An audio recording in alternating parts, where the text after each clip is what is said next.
Welcome back to Lessons in Tanya, where we try to learn practical life lessons from such a holy text as the Sefer Tanya. Today we are at the part that is based on the Morishir, the guidance of learning from the Frierdiker Rebbe. Today's day of learning is for Chav Beis Kislev, the 22nd day of Kislev. Although today is not that date, we're going based on the breakdown of what the Frierdiker Rebbe gave us. So in this part of the Hakdamas HaMalaket, the compiler's forward, there are 3 points that the Rebbe makes that we can take true life lessons from. 1, the Rebbe makes sure, the Baal HaTanya makes sure to mention that he not only is he giving us information from sages and rabbis from times past, but also from living teachers. It is interesting that he notes that, because why is that even necessary? It's telling us that he's giving us an example of himself, that although he was such a giant of his time, there's almost nothing anyone can teach him because he was so great. Yet he had a Rebbe, he had a mentor, he had a teacher. And it is him giving us an example of himself, that he submitted himself to a mentor. He submitted himself to someone that can critique him, give him guidance, give him information, give him teaching, spiritual or otherwise. And having a mentor is vital for success. That although we find ourselves sometimes truly prolific in our given fields, it creates a certain type of tunnel vision that it becomes hard for us to see mistakes, errors, or different issues that we have in what we're doing, because we have so much knowledge in the field that we're in. So that tunnel vision and the fact that we are actually amazing in our field can become in and of itself of an issue. So that's why having a mentor is so important.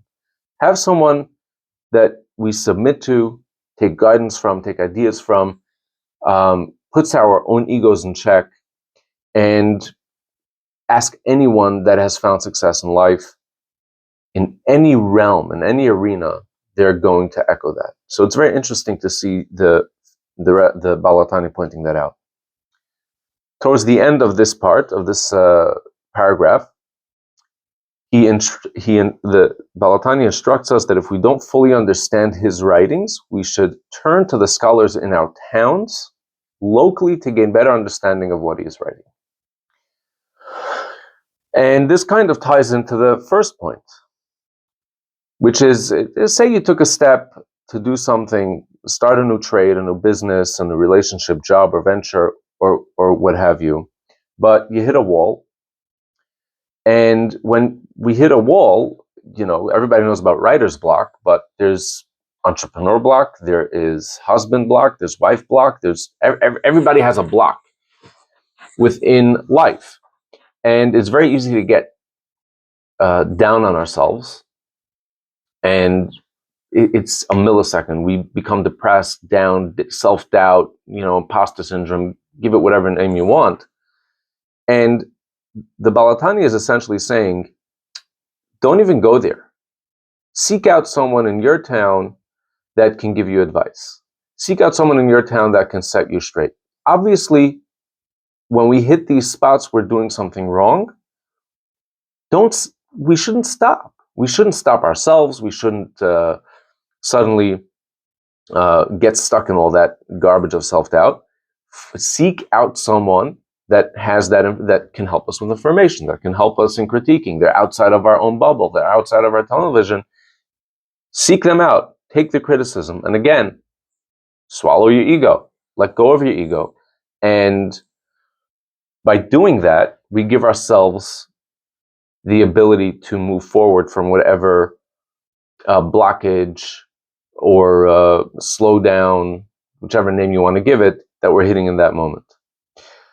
And the third point is that he instructs the scholars that he's telling us to go to not to stay silent when asked for advice. And it's interesting the words that he uses, and do not act with false humility and deny others the ability to learn. I'm not translating verbatim, but those are the words that the Tanya uses.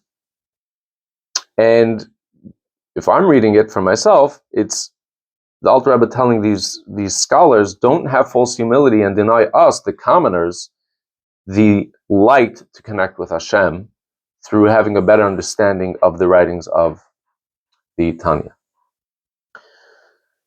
And the lesson, a practical life lesson that you could learn from this is, we are sometimes put in situations where we can help others. If you're a boss, a manager, someone that's in charge of other people, you can help someone.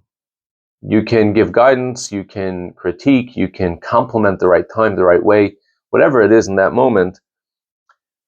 We're given opportunities. And when you have false humility, when you're questioning, am I the right person, all that, that self-doubt is the underpinnings of false humility. And if you do the first two things of having a mentor and seeking guidance when necessary for yourself, that will allow us to not have the self-doubt, fear, and anxiety that controls us without having us be humble and submitted to other people, that works on our ego, lets our ego go away, which has the third effect of helping other people by not being guided by this false humility. And it's important that we notice when it starts creeping in. Meaning, say you're a manager of a group in sales, and you've been successful in that specific field.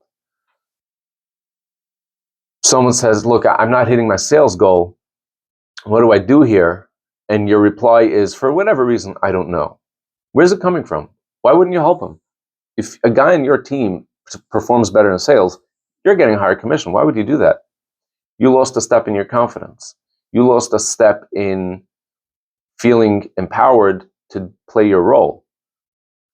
And we need to stop it at its source. When it starts creeping in, we need to stop and go back to the first two lessons. Go to someone that can instruct us. Go to someone that can critique us, and take that guidance so that when we're in a position to guide others, help others grow, help others achieve more in life, we don't stop ourselves due to these anxieties, fears, and false humilities, and we keep our confidence.